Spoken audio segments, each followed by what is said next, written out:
Hello, Cowboys Nation. I'm Nick Eatman along with Stephen Jones, Cowboys Chief Operating Officer. And wow, what a week it has been for the Cowboys, coming off a big win against the Rams. The LA sweep. You got the Chargers, then a bye, then you get the Rams. But now the sights are looking forward against the Eagles. Can you look back at all when you know you got Philly sitting right there? Well, we'll reminisce for a second, but to get the West Coast sweep and the East Coast sweep, New York and LA, that was a nice one to know. On hindsight, you would have taken that for sure. But certainly, those are in the books. And all our focus is this week is completely on the Eagles. Obviously, you're playing a divisional opponent anytime you do that, regardless of records, regardless of how good the team is. You know it's going to be a big football game and anybody could win it. I think Philly was involved in that last week, right.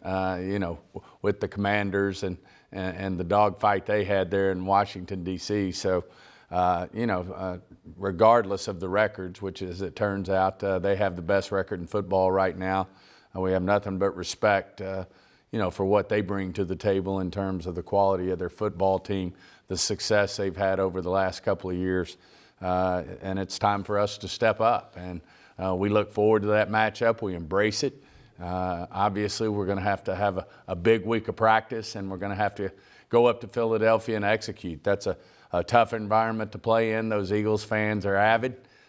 Can be ugly at times, if you will, to the visiting team, I guess, as they should be. But, we're certainly looking forward to it. We embrace the challenge, but we've got to have a great week of practice and go execute.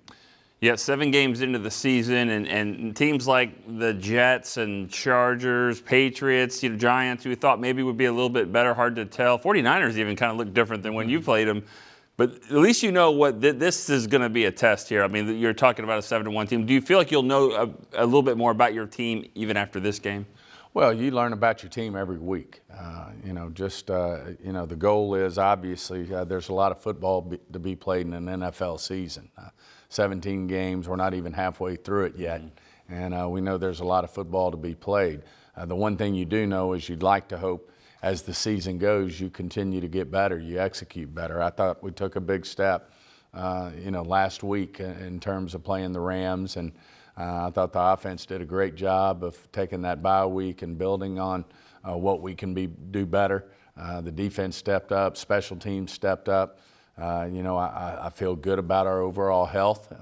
All 32 teams have to deal with injuries to their roster. I mean, that's part of our game when you say, well, you're missing Diggs or you're missing, a particular player, Leighton Vander Esch right now.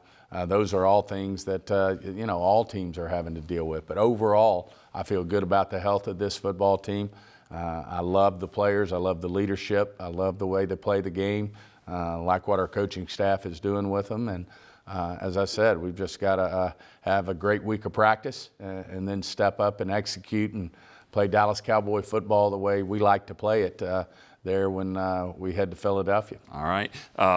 Let's take you back to the draft. 2022, you had 4 picks in the 5th round. I'm just going to thank you and Jerry and Will and Mike all got to make a pick. Was yours Bland?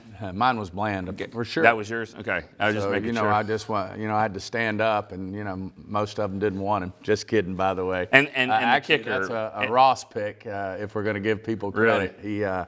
He uncovered that gem and really went to bat for him, and everybody ended up buying into that. The defensive coaches, Coach McCarthy, Jerry, myself, he was a hidden gem, if you will, sure, going into that draft. He didn't attend the combine, wasn't a Senior Bowl guy, just a guy they did a lot of great work on. Now, I don't think he's a surprise this year because last year I think he led all rookies in interceptions, right, which now I think he's right there at the top, if not the NFL, for sure the NFC in terms of leading the league in interceptions, and certainly having those 3 pick sixes. I think he scored as many touchdowns as any offensive player we have right now. What about the guys on offense? CD Lamb, a couple weeks ago, made it clear, he wants the ball more, and most of them do. Most of these top receivers do.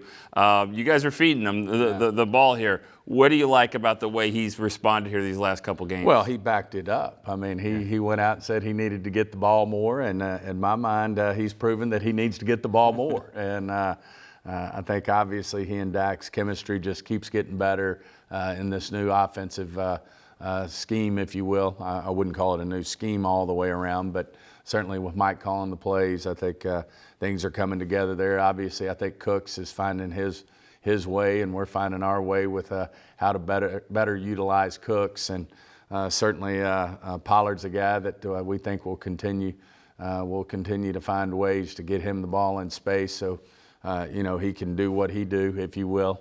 And overall, though, and then you got a guy like Ferguson stepping up and making plays, and the young guy Schoonmaker, I think it's a matter of time before you'll see him. So overall, like I said, I really like this football team. I like the skill set of the team. I like our coaching staff, and really feel like the best is in front of us. But we have to improve every week. We have to go out and execute.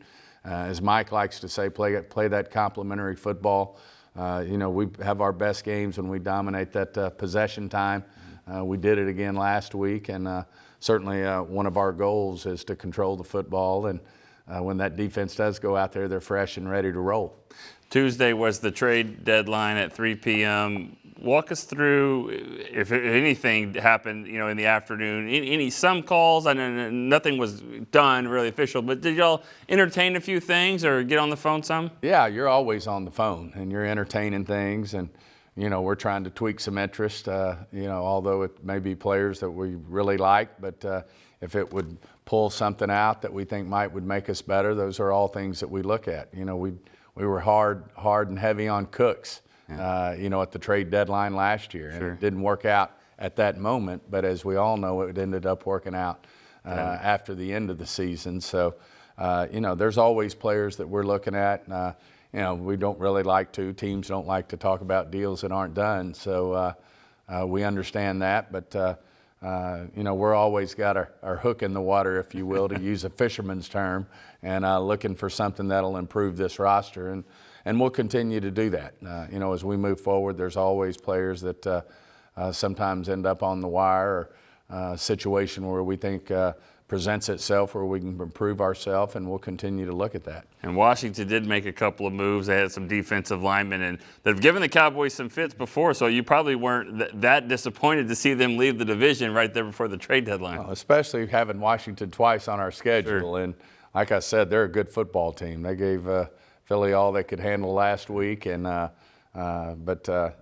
certainly doesn't hurt our feelings not to see two great football players like that on the other side. As you said, both of them have given us some problems at different times, and Coach Rivera and that Commander football team's a good team, and we've got 2 dates with them left, so we'll see how that works out. Well, they're going to be Thanksgiving and the end of the season against Washington. But first things first, got the Eagles this week. It's going to be a big one. And, Stephen, we appreciate you stopping by. So that's Cowboys Chief Operating Officer Stephen Jones. We'll see you next time on DallasCowboys.com.